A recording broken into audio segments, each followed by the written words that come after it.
Guys, good morning. Magprito ako ng isda. Alumahan na isda. Ano to sa amin eh? Hasa-hasa. Hasa-hasa na isda. Ayan guys, good morning, good morning.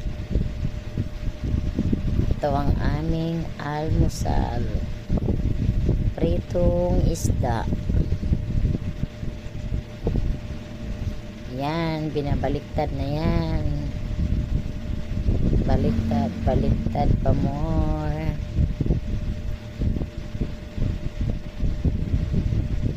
Dumikit pa eh.